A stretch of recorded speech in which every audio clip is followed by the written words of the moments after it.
students across Canada are heading back to school this week, but there are concerns this could lead to another fall wave of COVID-19. For more on that, we've reached Dr. Christopher Labos. He's an epidemiologist and cardiologist, and he joins us today from Greece. Hello, welcome to you. Thank you. Thank you.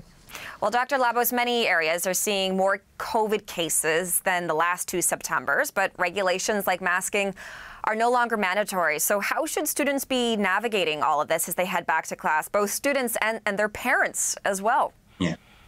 Well, I think it's just a question of being careful. I think we have to acknowledge that even though people are a little bit more relaxed about back to school this time around, I mean, objectively, there's more COVID circulating. The numbers are higher now than they were a year ago.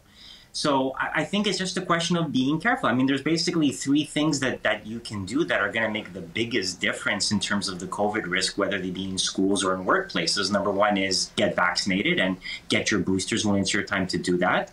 Number two is to wear a mask in indoor spaces. If you're going to be indoors with a bunch of other, humans breathing the same air, the risk of COVID is higher if people are not wearing masks. So wearing a mask is something that you can do to decrease your risk.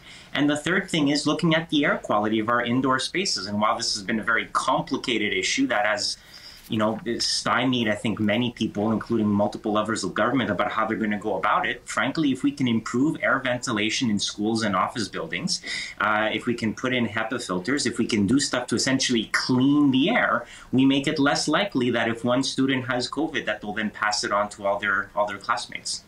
So that would be the ideal here, because as you say, a lot of people are going to be inside breathing the same air.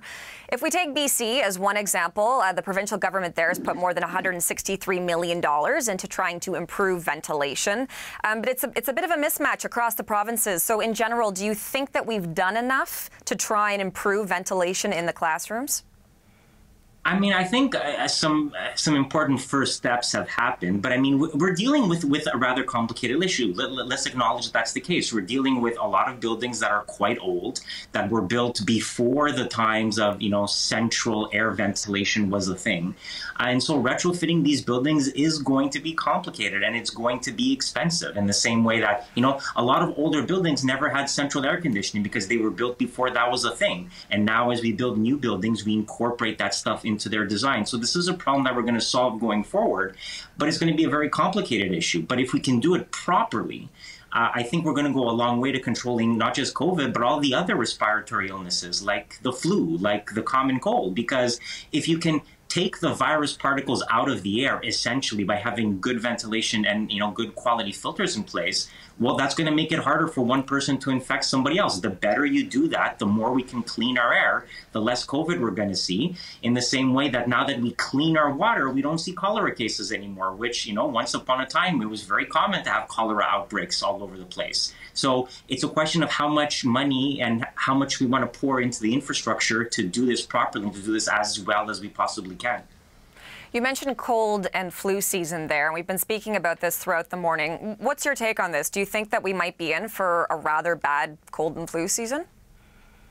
It's very possible. I mean, we had no flu season in Canada for 2 years because people were going around and wearing masks. If people don't do that anymore, it's very possible that we could have a very bad flu year. A lot of it is going to depend on whether people go out and get their flu vaccine. There's a lot of complacency out there, unfortunately, and I think the complacency towards COVID vaccines may translate into complacency against the flu vaccines, and that's going to be problematic because if more people get vaccinated against the flu, we'll have less severe disease, we'll have less crowding in hospitals. But if people don't do that, it could be pretty bad. So there's a lot of unknown variables out there, unfortunately, that make it unclear what's going to happen over the next few months. I do also want to ask you about these new bivalent vaccines for COVID-19, which seem to be coming. We have had an approval for one, but it could be a while before some of them are available. And we know that there are more that are sort of in that authorization process right now. What would be your advice for people who are at home thinking, do I go get what's available now, or do I wait for something that might be available in the months to come? What would be your advice on that?